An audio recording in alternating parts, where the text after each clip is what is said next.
Welcome along to the Make It Count podcast. My name is David. My name's Matt. And we are the Taylor Bros. Yes, we are. Why whistle? It's such Sorry, a bad noise so for a bad, podcast. sorry. So, Apologise, everyone. we've been told to let everybody know that we have a YouTube channel. Yes, so if you're listening to us, you can watch us as well. Yeah, I mean, most people say we have faces for radio, but, you know... And some people say we have voices for writing. So, you know, we're full of the compliments today. What are we talking about today, Matt? Well, hang on. Make It Count is the YouTube channel. Oh, yeah, how do they find it? Well, I'll put the link in the show notes, but it's Make It Count podcast. Hopefully you find the right one. Yes. There's a few others It's got that the have... nice blue heart and everything. Yeah, it's just little Taylor Bros. Right, we've been doing them on there for a while now, actually. Just building up a And bit it's of not practice. just the audio, we actually video ourselves. Yeah. I don't know why. It's a bad idea, really. And that takes up a lot of our time, or maybe It not takes so up more much. of my time now that I do the editing. So you wanted to talk about, what, is it a values check-in? So, last week we did a episode on Tolkien, the quote about effectively fiction being escape isn't necessarily a bad thing. And then we're thinking, oh, we could do some stuff on fiction. But then we're like, actually, reviewing fiction books is really difficult. We think, what do we daydream about? And what does that tell us about what we value? Yeah. So we've heard, I'm sure you've heard this, a really nice checkpoint for ourselves to realise what is important is where we spend our time, where we spend our money and resources. Yeah. And one of the ones we recently heard is, what are you spending? What are you daydreaming about? Yeah.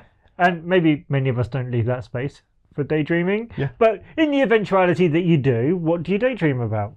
Yeah. Matt? And what does that tell you about what you value? What do you daydream about? I daydream about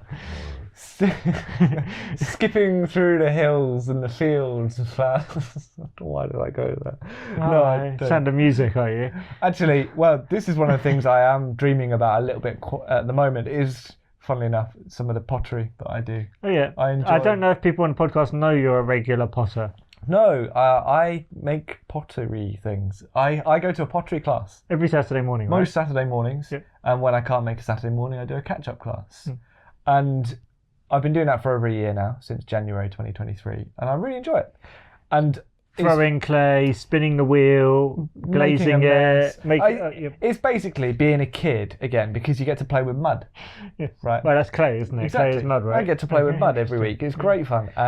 But the thing that I'm enjoying the most at the moment is now that I've kind of, I don't say I've mastered, but I've got a basic grasp of the fundamentals, I'm able to play around with it a little bit more. And so I find myself through the week kind of dreaming up like, ooh, I could make something like that. Or I could try that. Whereas literally only a few months ago, probably I would just turn up on a Saturday morning and go, what should I do today? And that was when my planning would start. Oh, okay. And so I'm actually dreaming about it a little bit more. And of course we know some of that thing of what you anticipate. There's more enjoyment in the anticipation. And so obviously I am valuing at this time that creative output, but also that time together with the group and the enjoyment of, I can play around and make things I really like. Yeah, because it's the whole class, right? So Yes.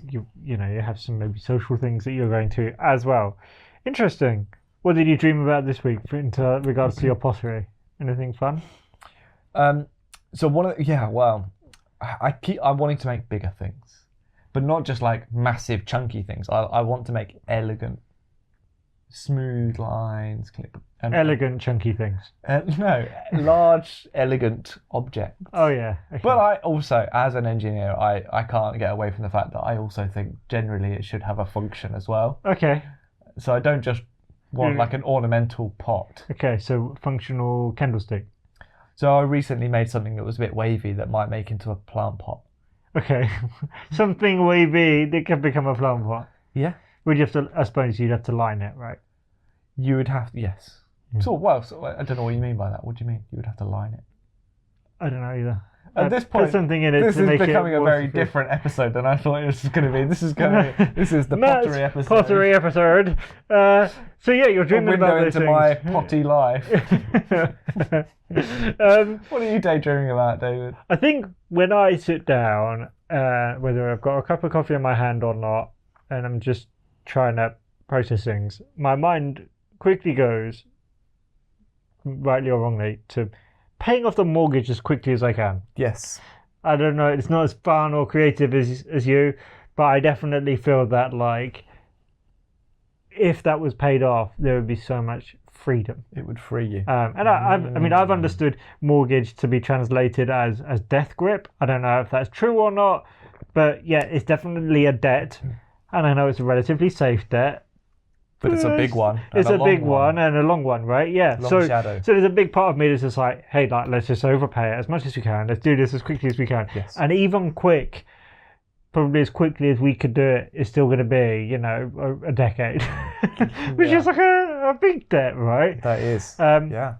And I know probably anybody that's got a mortgage that's listening to it is like, yeah, of course, that's just life. But also there's a big part of me that goes, but the freedom that would come from not having that anymore, in terms of how you can organize your life to not just be working to pay off the mortgage, but actually, and you hear these stories. I remember hearing about someone that, you know, that basically they were really good at their job, handed in their notice one sort of like Christmas, so for January, and it's, oh, well, if you handed your notice in, you do this really well, you seem to enjoy it. So, well, paid off the mortgage now. Yeah. I don't have to be here. I can go part-time somewhere else or whatever.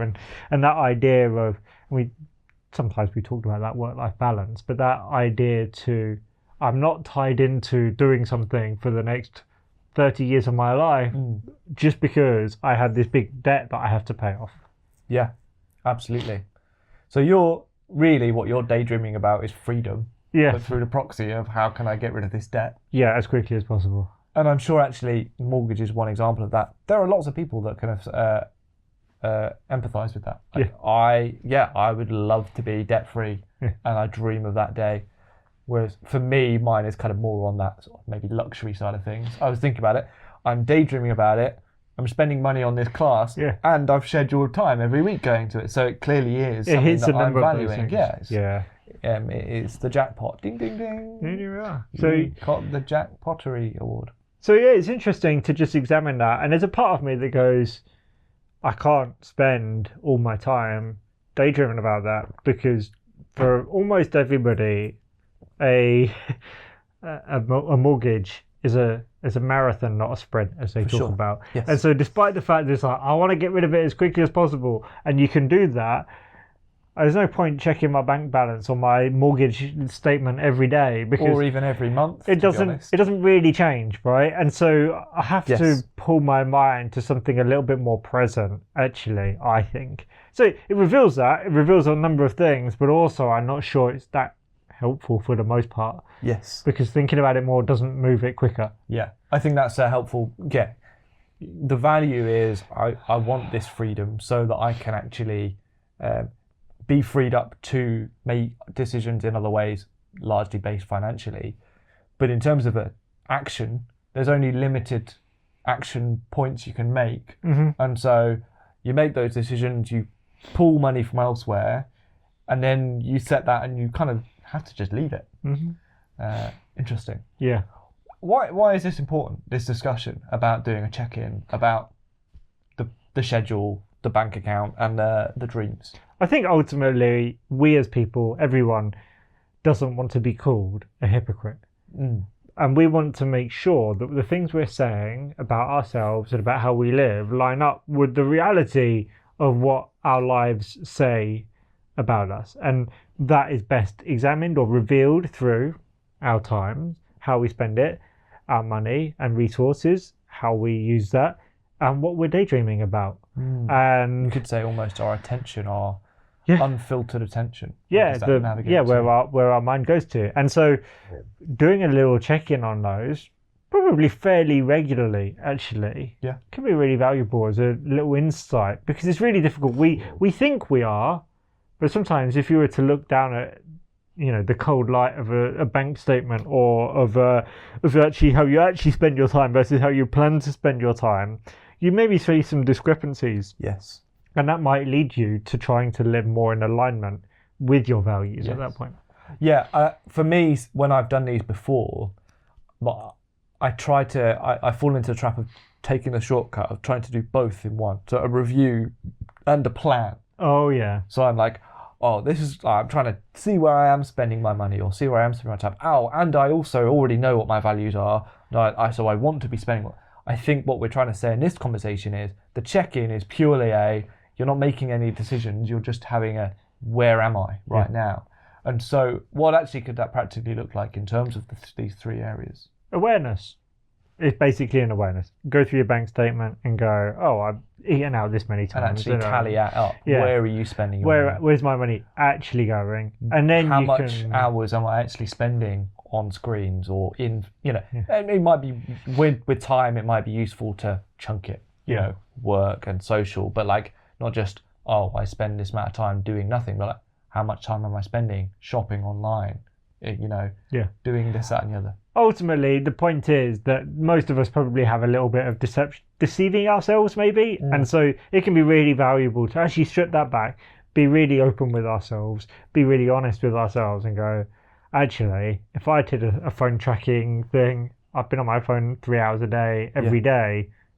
What are those top apps? Which is that value that I want to live? And maybe it is. Sure. Maybe it's part of your role. You manage social media accounts or you're making money off that. But maybe it's not. Or maybe you're calling your grandma for a couple of hours every day. Exactly. It's a phone app.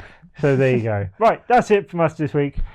Check us out on the YouTube channel. Check us out on the YouTube channel.